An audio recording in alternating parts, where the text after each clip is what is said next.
Por favor, com a palavra, Vossa Excelência. Agradeço aqui a oportunidade, senhor presidente, deputado Arthur Maia, relatora Elisiane Gama, demais colegas. Eu desde o início falei que era contra as invasões e destruições que aconteceram no dia 8 de janeiro. Manifestações pacíficas dentro de uma democracia são normais.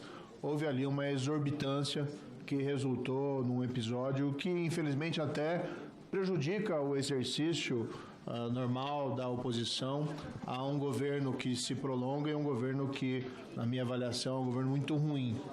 Agora, a questão principal que a CPMI deveria descobrir com as investigações é se esse 8 de janeiro foi um golpe, uma tentativa de golpe, ou foi um momento de exorbitância, de ânimo de multidão. Não foi resolvido. E aqui eu adianto que não consigo compartilhar com os entendimentos da relatora no voto que apresentou, no relatório que apresentou, porque não existem evidências concretas ali apontadas de que 8 de janeiro teria sido, de fato, uma tentativa de golpe. Eu quero aqui fazer um registro muito importante, na minha opinião. Ao indiciamento de 8 generais das Forças Armadas no relatório, nós sabemos, e isso não precisava nem ter a CPMI, não houve adesão por parte das Forças Armadas brasileiras de qualquer espécie de tentativa de golpe. Não houve uma movimentação das Forças Armadas para a realização de um golpe de Estado. Se houvesse, se tivesse havido, teria sido um cenário absolutamente diferente. Ainda assim, o relatório culmina por propor o indiciamento de 8 generais das Forças Armadas. Claro que as Forças Armadas merecem respeito, não precisam ser tratados como uma instituição sagrada, acima da lei, mas para que nós possamos propor o indiciamento de generais da cúpula, almirantes, da cúpula das Forças Armadas, nós precisamos ter evidências concretas. E o que o relatório basicamente coloca? Que se foi conversado, que se foi minutado, que se foi cogitado, que conversas em aplicativos de mensageria tipo WhatsApp, algumas pessoas sugeriram a prática de um golpe de Estado, mas houve uma ação concreta, uma movimentação concreta por parte dos generais que se propõe o indiciamento, houve um movimento concreto por parte das Forças Armadas, houve algum tanque na rua, houve alguma movimentação de força das Forças Armadas na direção de um golpe de Estado? Não houve. E o relatório não apresenta qualquer evidência concreta nesse sentido, e ainda assim ele termina, a meu ver, aqui num revanchismo inapropriado por parte de quem venceu as eleições, que deveria ter um espírito, a meu ver, mais pacificador e conciliatório, mas termina por sugerir o indiciamento não de um, mas de 8 generais, sem que se possa apontar um ato concreto. E vamos colocar aqui um exemplo específico. Nós temos o ex-ministro da Defesa, general Paulo Sérgio Nogueira, que é proposto o indiciamento dele porque teve aqui um estelionatário profissional, alguém que invadiu mensagens de milhares de pessoas com objetivos de fazer chantagem, de aplicar golpes, porque esse indivíduo diz que teria se reunido com o ministro da Defesa e na discussão teria se discutido a possibilidade de invadir o aparelho de mensagens do ministro Alexandre Moraes, que é muito grave se houve essa discussão e se houve qualquer tentativa. Mas a relatora se baseia única e exclusivamente na palavra de um estelionatário para propor o indiciamento do ex-ministro da Defesa e um general das Forças Armadas Brasileiras. A lei, e aqui tem do lado o delegado Ramage, que bem conhece a lei prevê que a palavra de um delator só pode ser considerada se houver corroboração. E aqui nós jogamos a lei fora para acreditar na palavra de um estelionatário, de que houve essa reunião, que me parece uma hipótese absurda, e do outro lado que houve essa reunião com esse conteúdo específico. Então, com todo respeito à nossa relatora, carece o relatório no que propõe esses vários indiciamentos de uma demonstração concreta de que existem provas e de que existem evidências que a corroboram. Claro que, como um instrumento retórico para fazer política, o relatório tem uma serventia.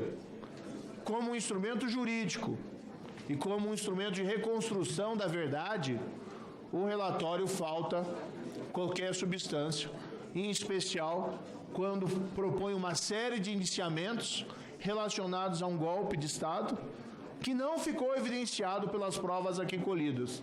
Lembro até hoje, em uma discussão que tivemos aqui, baseado em mensagens de WhatsApp, de um desses generais do Exército, que a última mensagem termina afirmando: então não vai haver nada? Não, não vai haver nada. E, de repente, agora nós estamos desconsiderando esse material probatório. Como se não bastasse, e aqui há uma grave falha do relatório, foi absolutamente desconsiderado que os eventos do 8 de janeiro já aconteceram durante o governo Lula, que foi avisado reiteradamente pelos órgãos de inteligência, seja a BIM, seja a própria inteligência da Força Nacional do Ministério da Justiça, de que haveria risco de invasão e de destruição de patrimônio público. E, no entanto, ficaram deitados em berços esplêndidos as forças de segurança.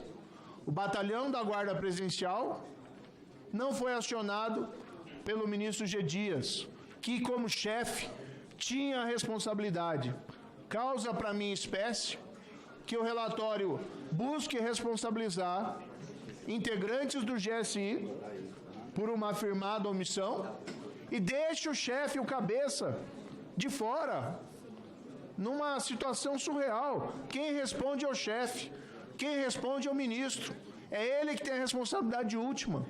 E aqui ele foi avisado pessoalmente pelo diretor da BIM, que depois, nesse recinto, e disse: eu avisei o ministro G. Dias de que haveria risco de invasão e destruição de patrimônio público. E o GSI, comandado pelo Gonçalves Dias, não acionou o batalhão da Guarda Presidencial, que estava de prontidão.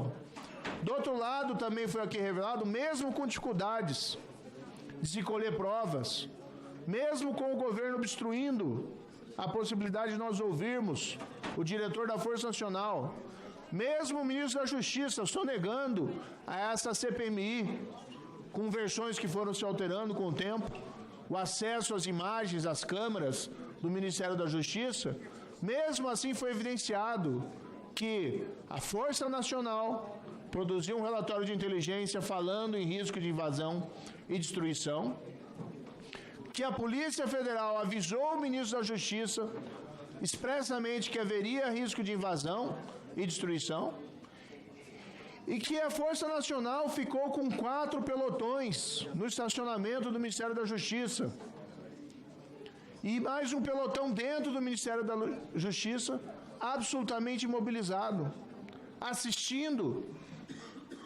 a invasão do Congresso, assistindo a invasão do Supremo, assistindo a invasão do Palácio do Planalto ali ao lado. E quais são as justificativas? Ah, não teve autorização do governador do Distrito Federal. Falso. A Força Nacional interveio no passado sem autorização do governador do Distrito Federal. E ainda que assim não fosse, não se vê uma casa, e aqui utilizo uma metáfora, pegando fogo, e se tem um balde da água e não se faz nada. Tinha, sim, o Ministério da Justiça condições de evitar que aquele mal acontecesse, e a urgência reclamava uma ação.